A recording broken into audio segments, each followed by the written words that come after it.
This is the TV News, the industry's only daily video report, brought to you by American Ingenuity TV. For all of your electronic marketing and creative needs, American Ingenuity TV is simply the solution.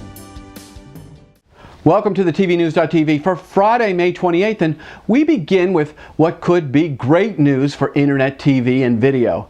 According to a multi-channel news report, Comcast may be about to roll out a blazing fast new broadband service as early as June that will take speed to a new level.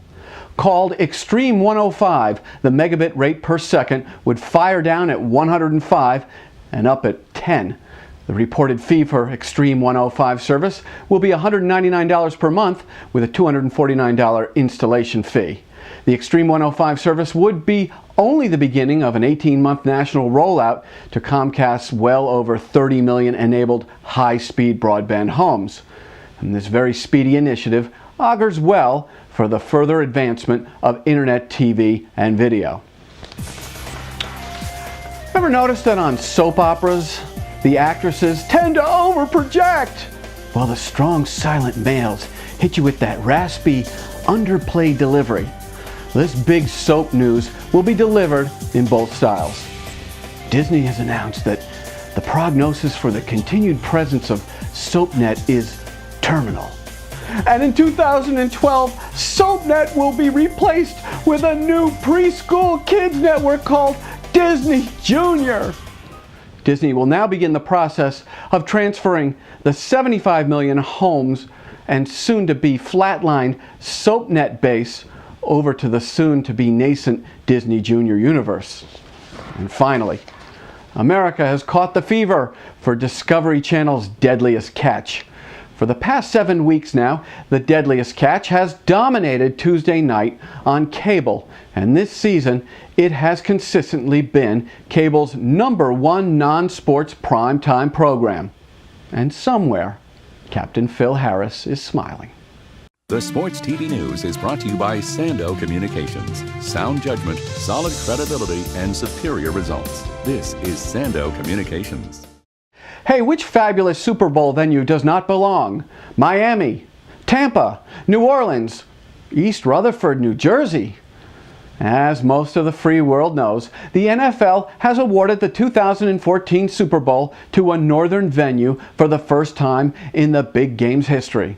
And here to talk all about what this means to the world of sports television is Eric Mackerlin. Eric? Hey, thanks a lot, Jeff.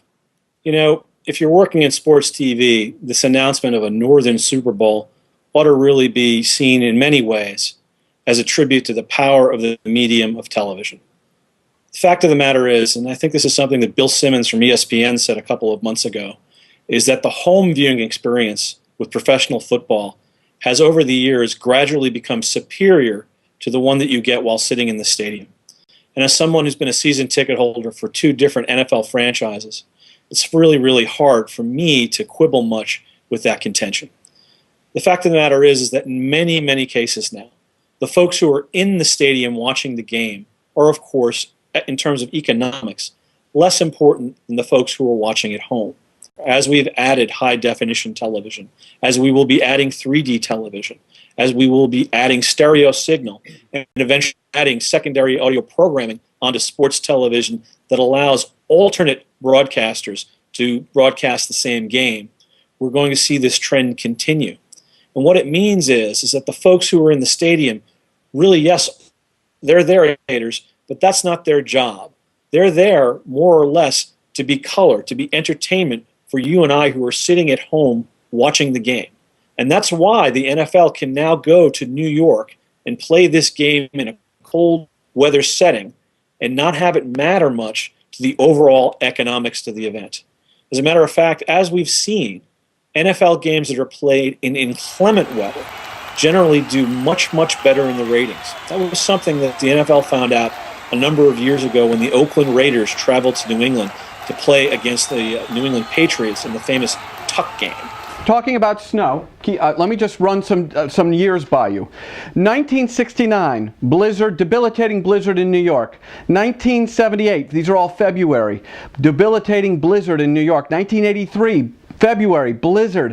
1996, January, blizzard. 2003, February, blizzard. 2006, February, blizzard. 2010, February, blizzard. Okay, blizzard.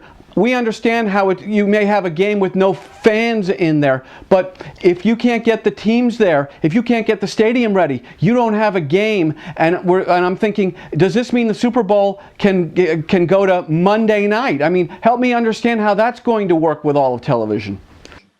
You know, that's a really, really good question, Jeff, and that's a question that we ought to be asking Roger Goodell and the other owners in the NFL.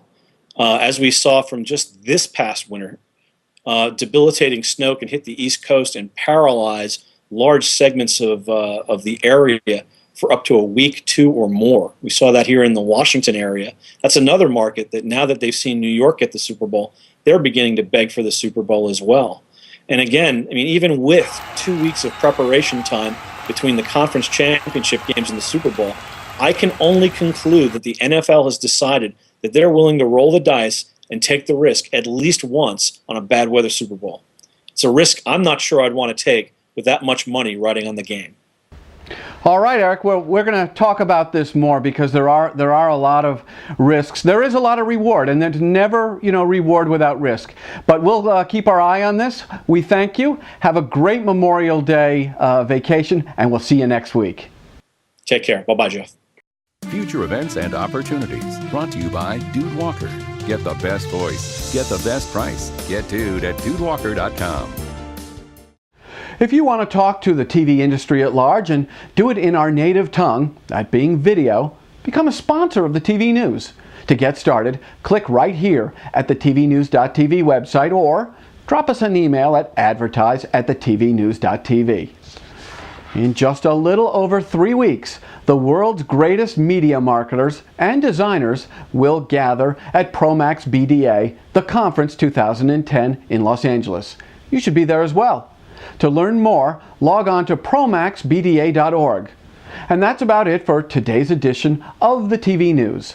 Enjoy the long holiday weekend, and we will see you bright and early on Tuesday with top news, plus the big picture, news analysis and commentary. I'm Jeff Grimshaw. Thanks for watching. We thank all of the men and women in uniform who, past, present, and future, have put their lives on the line to keep us safe. And go out and make it a great Memorial Day weekend. The TV News has been brought to you by American Ingenuity TV. For all of your electronic marketing and creative challenges, American Ingenuity TV is simply the solution.